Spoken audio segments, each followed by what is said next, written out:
جمعية الدعوة والإرشاد وتوعية الجاليات بمحافظة بدر. الحمد لله رب العالمين والصلاة والسلام على أشرف الأنبياء والمرسلين نبينا وحبيبنا محمد وعلى آله وصحبه أجمعين أما بعد. محترم سامعین کرام، صدقہ ایک عظیم عبادت ہے. صدقہ ایک بہت بڑی عبادت ہے. صدقے کے فضائل بہت زیادہ ہیں، اور صدقہ کرنے کی روشنی میں جو انعامات ملتے ہیں اللہ رب العالمین نے اور اللہ کے پاک پیغمبر علیہ الصلوۃ والسلام نے وہ بہت زیادہ بتلائے ہیں.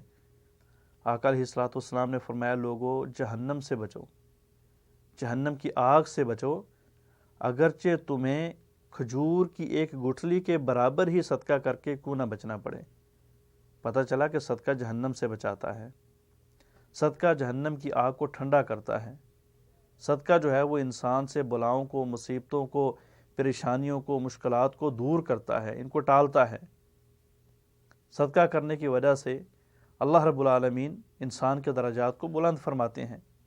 پیغمبر علیہ الصلوۃ والسلام نے فرمایا کہ جو بھی انسان اللہ کے راستے میں کھجور کی ایک گٹھلی کے برابر صدقہ کرتا ہے، اللہ رب العالمین اس کو ایک گٹھلی کا ثواب نہیں دیتے، بلکہ اللہ رب العالمین اس کو اپنی ہتھیلی پہ رکھتے ہیں، اس کی پرورش کرتے ہیں، اس کو بڑھاتے ہیں. جب وہ ایک پہاڑ کے برابر ہو جاتا ہے تو تب جا کے اللہ رب العالمین اس کا ثواب اس شخص کے نامہ اعمال میں لکھ دیتے ہیں. بہت زیادہ فضائل ہیں، بہت زیادہ اعزازات اور انعامات ہیں جو ایک صدقہ کرنے کی وجہ سے ملتے ہیں. صدقہ کس کی طرف سے کیا جا سکتا ہے؟ صدقہ زندہ شخص کی طرف سے بھی کیا جا سکتا ہے اور مردہ شخص کی طرف سے بھی کیا جا سکتا ہے. صدقہ ایک وسیع موضوع ہے، وسیع عنوان ہے، اور یہ اپنے اندر بہت سارے احکامات کو شامل کیے ہوئے ہے. سوال یہ ہے کہ کیا صدقہ زندہ شخص کی طرف سے ہو سکتا ہے؟ میت کی طرف سے صدقہ ہو سکتا ہے. آقا علیہ الصلوۃ والسلام نے فرمایا کہ جب انسان فوت ہو جاتا ہے، دنیا سے چلا جاتا ہے، 3 عمل اس کو برابر فائدہ دیتے ہیں، اور ان کے اندر ایک صدقہ جاریہ ہے. کیا زندہ شخص کی طرف سے صدقہ ہوتا ہے؟ جی، زندہ شخص کی طرف سے بھی صدقہ ہو سکتا ہے. آپ کے والد صاحب زندہ ہیں، آپ کی والدہ زندہ ہے، کوئی بھی آپ کا عزیز زندہ ہے، آپ اس کی طرف سے صدقہ کرنا چاہتے ہیں تو اس شخص کی طرف سے صدقہ ہو جائے گا. مالی صدقہ بالخصوص. بدنی عبادت جو آپ بطور صدقہ کریں وہ قبول نہیں ہوگی. ہاں، صرف 2 عبادتیں ایسی ہیں جو ایک لاغر اور ایک کمزور اور ایک بیمار شخص کی طرف سے کی جا سکتی ہیں.